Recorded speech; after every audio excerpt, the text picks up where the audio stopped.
इतिहास कहता है कि परमाणु तबाही हमेशा आधी रात को बिना बताए आती है, लेकिन आज रात तबाही ने बकायदा अपना पता और वक्त नोट करवा दिया है।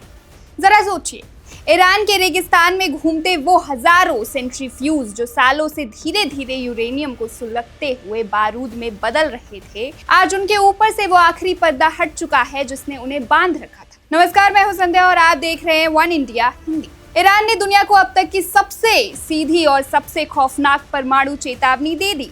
एक ऐसी चेतावनी जो कहती है कि अगर फारस की खाड़ी यानी पर्शियन गल्फ के उस संकरे समुद्री रास्ते स्ट्रेट ऑफ हॉर्मुज को किसी ने छूने की हिमाकत भी की तो ईरान अंतर्राष्ट्रीय परमाणु समझौते की धज्जियां उड़ा देगा।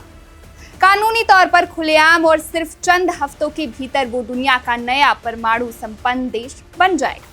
ईरान के बेहद रसूखदार और वरिष्ठ अधिकारी मोहसेन रिजाई ने सीधे शब्दों में दुनिया को अल्टीमेटम दे दिया है। उन्होंने कहा है कि अगर किसी भी दुश्मन देश ने स्ट्रेट ऑफ हॉर्मुज पर हमला करने या उसे रोकने की हिमाकत की तो ईरान अपनी नौसैनिक नाकेबंदी को तोड़ देगा, साथ ही वो एनपीटी यानी नॉन प्रोलिफरेशन ट्रीटी से हमेशा के लिए बाहर निकल जाएगा। अब आप सोच रहे होंगे कि इस एनपीटी का मतलब क्या है। सीधे शब्दों में समझिए, एनपीटी दुनिया का वो सबसे बड़ा अंतर्राष्ट्रीय कानून है जिसने ईरान को कानूनी तौर पर परमाणु बम बनाने से रोक रखा था।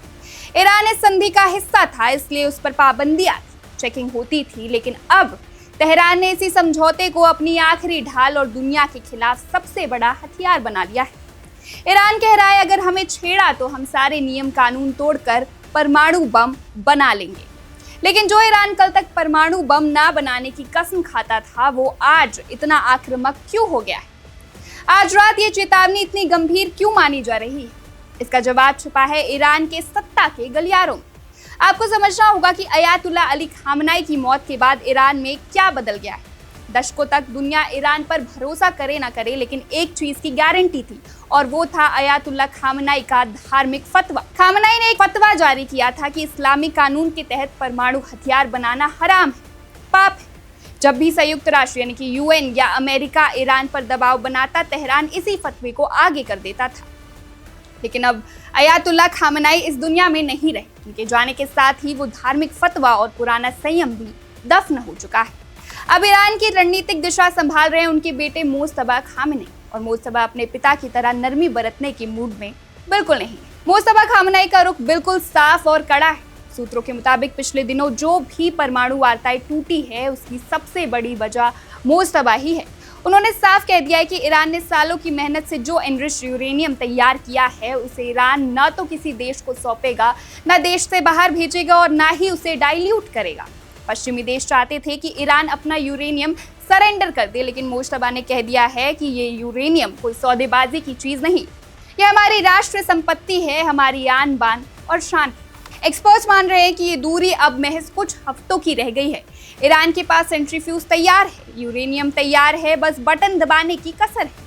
अब इस पूरी कहानी में सबसे खतरनाक किरदार की एंट्री होती है जिसका नाम है स्ट्रेट ऑफ हॉर्मुज। नक्शे पर दिखने वाला ये बेहद संकरा समुद्री रास्ता सिर्फ पानी का रास्ता नहीं है, ये वैश्विक अर्थव्यवस्था की दुखती रग है। मोहसेन रिजाई मिसाइल हमलों की धमकी नहीं दे रहे हैं, वो जानते हैं कि दुनिया को चोट कहाँ लगेगी। उनका कहना है अगर हॉर्मुज के पास ईरान को घेरने की कोशिश हुई तो रास्ता बंद, और रास्ता बंद होने का मतलब है पूरी दुनिया में हाहाकार, पेट्रोल डीजल की किल्लत और आर्थिक मंदी। ईरान के इस आक्रामक रुख के बाद दुनिया के दूसरे खेमे में भी खलबली मच गई है। ईरान की इस धमकी के कुछ ही घंटों बाद इजराइल के प्रधानमंत्री बेंजामिन नेतन्याहू ने एक बड़ा बयान जारी किया है। उन्होंने पुष्टि की है कि उनके सीधे अमेरिकन प्रेसिडेंट डोनाल्ड ट्रंप से बात हुई। यरूशलेम और वॉशिंगटन का मैसेज बिल्कुल लाउड एंड क्लियर है। नेतन्याहू ने साफ कह दिया है कि ईरान के साथ कोई भी समझौता तभी मंजूर होगा जब ईरान के परमाणु कार्यक्रम को हमेशा के लिए खत्म कर दिया जाए। यानी सिर्फ पाबंदी नहीं बल्कि ईरान के परमाणु केंद्रों को नष्ट करना होगा और सारा यूरेनियम ईरान की धरती से बाहर निकालना होगा। तो आज रात दुनिया एक बेहद संवेदनशील और खतरनाक चौराहे पर खड़ी। एक तरफ मोज्तबा खामनाई है जो यूरेनियम छोड़ने को तैयार नहीं है और हॉर्मुज पर आंच आने पर एनपीटी छोड़ने की धमकी दे रही है, तो वहीं दूसरी तरफ ट्रंप और नेतन्याहू की जोड़ी है जो ईरान के परमाणु वजूद को ही मिटा देने की कसम खा चुकी है। फिलहाल इस खबर में बस इतना ही। इस महासंकट की हर छोटी बड़ी अपडेट जानने के लिए बने रहिए वन इंडिया के साथ। Subscribe to One India and never miss an update. Download the One India app now.